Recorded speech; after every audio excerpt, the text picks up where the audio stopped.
Assalamu alaikum student mathematics 4024. Welcome to Maths Guru. I hope you all are fine. I am fine too. Alhamdulillah. In this video, we will solve a question on probability, and this question has been taken from the past papers. The reference of this question is October November 2024, paper 2, variant 1. This question has three parts. So let's just read out the question first and see what we have to find out. The question says Mia has 25 shapes. She uses their properties to sort them into groups. Table shows the number of shapes in each group. दो group बने हुए हैं हमारे पास, ठीक है। 25 shapes है हमारे पास टोटल। और the groups are triangle and quadrilateral, ठीक है। एक ग्रुप जो है वो ट्राइंगल का है, ठीक है, और एक ग्रुप जो है वो क्वाड्रिलेटरल्स का है। और हमने उनको डिवाइड ऐसे किया है कि हमने लाइन सिमेट्री और नो लाइन सिमेट्री के बेसिस पर उनको कैटेगराइज किया है। तो there are four triangles that has line symmetry and there are five triangles that has no line symmetry, ठीक है। तो ट्राइंगल्स की अगर मैं बात करूं तो टोटल हमारे पास 9 ट्राइंगल्स हैं, ठीक है। 4 ट्राइंगल्स ऐसे हैं कि जिनके पास लाइन सिमेट्री है और 5 ट्राइंगल्स ऐसे हैं जिनके पास लाइन सिमेट्री नहीं है, ठीक है। अगर मैं क्वाड्रिलेटरल की बात करूं तो वी हैव 9 क्वाड्रिलेटरल जिनकी लाइन सिमेट्री है और 7 क्वाड्रिलेटरल्स हैं जिनकी लाइन सिमेट्री नहीं है। तो ये हमारे पास जो है ना वो ग्रुपिंग हुई है। इस ग्रुप को अच्छी तरीके से समझना पड़ेगा क्योंकि आगे के जो तीनों पार्ट्स हैं वो इसी ग्रुप से रिलेटेड हैं। तो एक बार और इसको जो है ना अच्छी तरीके से दोबारा देख लेते हैं कि we have 25 shapes in total. अगर आप 4 और 5 को ऐड करोगे 9 आएगा, 9 प्लस 9 18 होगा और 18 प्लस 7 25। तो 25 शेप्स हैं टोटल। हमारे पास दो ग्रुप्स हैं, एक ट्राइंगल का है, एक क्वाड्रिलेटरल का है। 4 ट्राइंगल्स ऐसे हैं जिनके पास लाइन सिमेट्री है, 5 ट्राइंगल्स ऐसे हैं जिनके पास लाइन सिमेट्री नहीं है। अगर मैं क्वाड्रिलेटरल्स की बात करूं तो there are 9 quadrilaterals that has line symmetry and there are 7 quadrilaterals that has no line symmetry, ठीक है ना। तो ये हमारे पास जो है वो टेबल है। फर्स्ट पार्ट में हमसे पूछ रहा है कि Mia takes one of the triangles at random. तो मैंने वन को अंडरलाइन कर दिया, ठीक है ना, क्योंकि उसने एक ट्राइंगल पिक करना है, ठीक है। एक ट्राइंगल वो रैंडमली पिक कर रही है और नोट कर रही है उसकी प्रॉपर्टी को और उसको वापस रिप्लेस कर रही है, सही है ना। अच्छा, अब दो ट्राइंगल्स तो वो पिक नहीं कर रही ना, तो रिप्लेस में इतना हमें कोई प्रॉब्लम नहीं होगा फिलहाल। हमारे पास बस सीधा सा सिनेरियो है कि मिया जो है वो एक ट्राइंगल पिक कर रही है और उसकी प्रॉपर्टी को नोट कर रही है और वो ट्राइंगल वापस जो है वो अपने ग्रुप में रख देती है।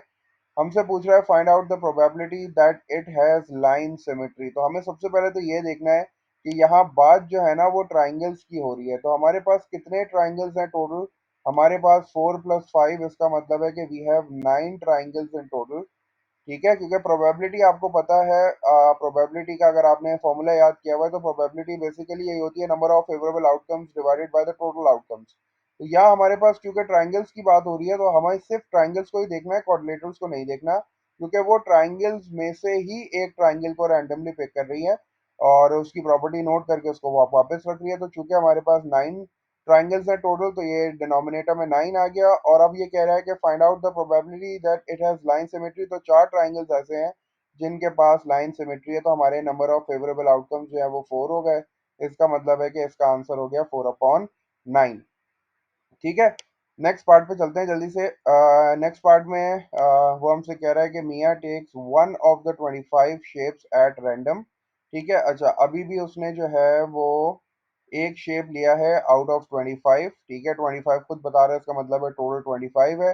Notes its properties and replaces it, मतलब उसने नोट की प्रॉपर्टीज और वापस रख दी उसको, मतलब 25 चेंज नहीं हुआ। उसके बाद she then takes a second shape. अब यहाँ थोड़ा सा क्वेश्चन इंटरेस्टिंग हो गया है क्योंकि अब यहाँ जो है वो दो बार वो मतलब अपने एक्सपेरिमेंट को कंडक्ट करी है। पहले उसने जो है वो एक शेप पिक किया है आउट ऑफ 25 और उसकी प्रॉपर्टी नोट की और उसको वापस रख दिया। फिर उसने दोबारा एक शेप पिक किया और फिर उसकी प्रॉपर्टी नोट की और उसको वापस रख दिया। हमसे पूछ रहा है find out the probability that both shapes are coordinators, ठीक है ना। बोथ शेप्स आर कोऑर्डिनेटर्स, इसका मतलब है कि अब हमें जो है वो कोऑर्डिनेटर्स पे अपना फोकस जो है वो शिफ्ट करना है। लेकिन 25 टोटल अभी भी रहेगा क्योंकि उसने यहाँ क्लियरली लिखा हुआ है Mia takes one of the 25 shapes at random. तो 25 शेप्स हमारा टोटल ही रहेगा। चूंकि ये रिप्लेसमेंट वाला क्वेश्चन है, रिप्लेस कर रही है वो बार बार, इसका मतलब है डिनोमिनेटर यहाँ चेंज नहीं होगा। और दो अटेम्प्ट है तो इसका मतलब है कि हमें दो फ्रैक्शंस बनाने पड़ेंगे। तो पहला फ्रैक्शन क्या हो जाएगा? पहला फ्रैक्शन क्वाड्रिलेटरल्स का है तो पहले मुझे देखना पड़ेगा मेरे पास कितने क्वाड्रिलेटरल्स हैं टोटल। तो 9 + 7 9 में जब मैं 7 ऐड करूंगा तो 16 आ जाएगा, तो इसका मतलब है कि 16 फेवरेबल आउटकम्स हैं। तो since she has to pick a quadrilateral, तो इसका मतलब है कि पहली बारी में अगर वो quadrilateral पिक करना चाहेंगी तो उनके पास 16 जो है वो मतलब quadrilaterals हैं, और 16 आउट ऑफ 25 है। तो ये तो प्रोबेबिलिटी हो गई पहले वाली की। ठीक है, अब उन्होंने वो जो शेप पिक किया था उसकी प्रॉपर्टी नोट की और वापस रख दिया। इसका मतलब है कि भाई अब जो है वो दोबारा जो अगली पॉसिबिलिटी आने वाली है वो भी 25 ही होगा, क्योंकि उन्होंने तो वापस रिप्लेस कर दिया। और चूंकि उनको अगली बार भी क्वाड्रिलेटरल ही पिक करने थे, तो अभी भी मेरे पास 9 प्लस 7 16 ही क्वाड्रिलेटरल है। तो इसका मतलब है कि this is the probability 16 multiply by 16 is equals to 256। ठीक है, और जब मैं 25 का स्क्वायर करूंगा, 25 मल्टीप्लाई बाय 25 करूंगा, तो that will be equals to 625। ठीक है ना, तो भाई ये जो है ना मेरा फाइनल आंसर आ गया है। और इसको जो है वो मैं इस तरह लिख लूंगा, 256 अपॉन 625, क्योंकि 625 जो है वो 5 के टेबल में ही आएगा, तो वो रिड्यूस होगा नहीं, तो मैंने इसको यहीं छोड़ देना है। सही है ना। तो 256 upon 625 is my required answer. 2 marks का था ये, क्योंकि यहाँ 2 बार उसने अटेम्प्ट की थी। ठीक है ना, तो ये जो है वो इस तरह हो गया। और मल्टीप्लाई इसलिए क्या, क्योंकि देखो वही वाला ब्रांच वाला कॉन्सेप्ट यूज करना है, क्योंकि ये सिंगल ब्रांच ही है ना। मतलब बोथ कोऑर्डिनेटर्स जो हैं वो समझ लो, 2 अटेम्प्ट में बोथ कोऑर्डिनेटर सिंगल ब्रांच ही है, तो सिंगल ब्रांच के जो प्रोबेबिलिटीज होती है हम उनको मल्टीप्लाई करते हैं। ठीक है ना, मोर देन वन ब्रांच होती है तो हम उनको ऐड करते हैं उनका टोटल। ठीक है, तो ये मल्टीप्लाई हो गया, ये फाइनल आंसर आ गया। थर्ड देख लेते हैं जल्दी से। वो कह रहा है मियाँ टेक्स 3 ऑफ द 25 शेप्स। अब 3 ऑफ द 25 शेप्स हो गए। ठीक है, और विदाउट रिप्लेसमेंट भी आ गया भाई। अब उसने और थोड़ा सा मुश्किल बना दिया। इसका मतलब है डिनोमिनेटर चेंज होता रहेगा। और हमसे कह रहा है find out the probability that only one of the shape, मतलब सिर्फ एक शेप ऐसा होना चाहिए जे और is a triangle with line symmetry. तो देखो इसने जो है वो चीजें और जो है वो स्पेसिफाइड कर दी हैं। मतलब मियाँ ने जो है वो 3 शेप्स पिक किए आउट ऑफ 25। ठीक है, तो 25 जो है वो हमारा पहला टोटल तो 25 ही है। आगे चले तो पता चला विदाउट रिप्लेसमेंट है, इसका मतलब है पहला 25 होगा। ठीक है ना, तो इसको मैं इस तरह जो है ना इसको लिख लेता हूँ, क्योंकि ये आसान हो जाएगा। पहला टोटल 25 होगा मेरे पास। ठीक है ना, और चूंकि 3 अटेम्प्ट है, ठीक है, तो मैं उसको मल्टीप्लाई कर लेता हूँ। तो पहला 25 हो गया, चूंकि अगला वाला विदाउट रिप्लेसमेंट है तो वो 24 हो जाएगा। और उसके बाद वाला जो है वो 23 हो जाएगा। तो ये विदाउट रिप्लेसमेंट वाले हैं, तो इसका मतलब है अप्लाई। और ये वाला मुझे न्यूमरेटर फिल करना है, ये हो जाएगा 23। सही है। अच्छा, अब मुझसे कह रहा है find the probability that only one of the shape is a triangle with line symmetry. तो अब मुझे ये देखना है कि भाई मेरे पास ऐसे कितने ट्राइंगल हैं जिनकी पास लाइन सिमेट्री है। तो 4 है। 4 ट्राइंगल्स ऐसे हैं जिनके पास लाइन सिमेट्री है। 4 ट्राइंगल्स ऐसे हैं जिनके पास लाइन सिमेट्री है। तो ये कह रहा है कि भाई मुझे 3 बार जो है वो मियाँ को शेप पिक करना है, तो उसमें से एक, सिर्फ एक, ओनली का मतलब है सिर्फ एक ऐसा होना चाहिए जो कि ट्राइंगल होना चाहिए विद लाइन सिमेट्री। तो इसका मतलब है कि हम अपना पहला ऑप्शन, तो हमारे पास जो पहला वाला होगा हम उसको सपोज कर लेते हैं कि हमें वही वाला ट्राइंगल पिक करना है जिसका लाइन सिमेट्री है। तो हमारे पास टोटल 4 ऑप्शन है, तो ये 4/25 हो गया। अब चूंकि अब हम ये 4 जो है वो इनमें से एक ले चुके हैं, तो अब जो बाद वाले 2 हैं इनमें ये वाली चीज नहीं होनी चाहिए। तो फिर आप क्या करोगे, इस 4 को हटा दोगे, ये 4 हट जाएगा।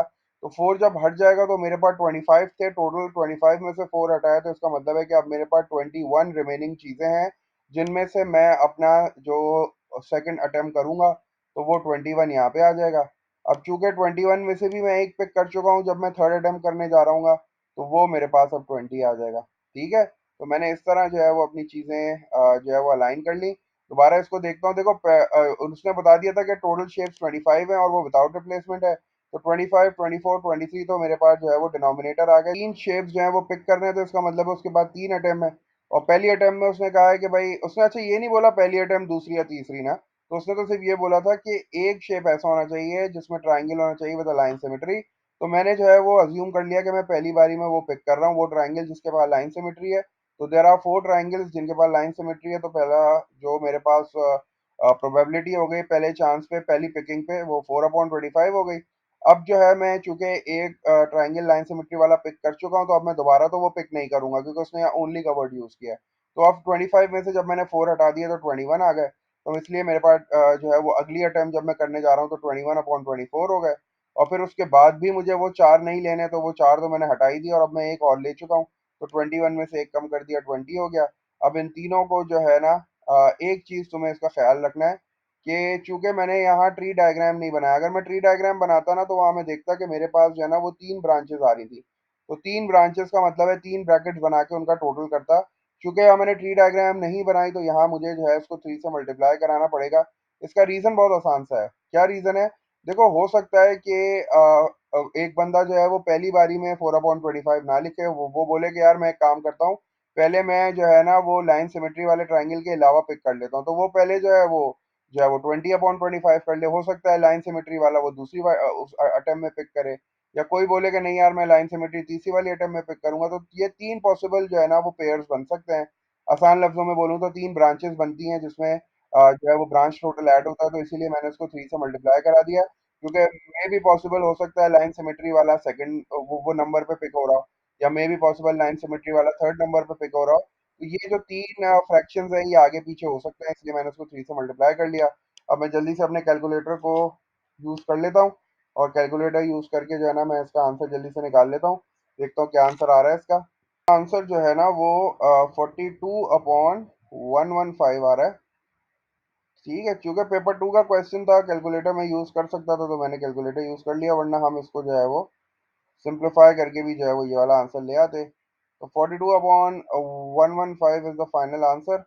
3 मार्क का क्वेश्चन था ये। इसमें if you want to draw the tree diagram बनाना चाह रहे थे तो वो भी बना सकते हो। ट्री डायग्राम वाले कॉन्सेप्ट से ही जो है ना मैंने इसको 3 से मल्टीप्लाई किया, क्योंकि जाहिर सी बात है अब 3 ब्रांचेस बनेंगी, क्योंकि मेरे पास 3 ऑप्शन है ना, तो ये आगे पीछे हो सकते हैं। इनका ऑर्डर जो है ना वो आगे पीछे हो सकता है कोई बंदा बोले कि यार मैं पहली बारी में लाइन सिमेट्री वाला पिक नहीं कर रहा, तो मैं लास्ट में पिक करूंगा। और या कोई बोले मैं जो है वो बीच में पिक करूंगा, तो फिर इसी वजह से हमने जो है उसको 3 से मल्टीप्लाई किया है। सिंपल सा रीज़न ये है कि इसका ऑर्डर आगे पीछे हो सकता है। ठीक है, या दूसरे लफ्ज़ों में बोलो तो भाई चूंकि ट्री डायग्राम से सॉल्व होते हैं इस तरह के क्वेश्चंस, तो मेरे पास जो है वो 3 ब्रांचेस बनेंगी, इसलिए मैंने उसको 3 से मल्टीप्लाई कर लिया।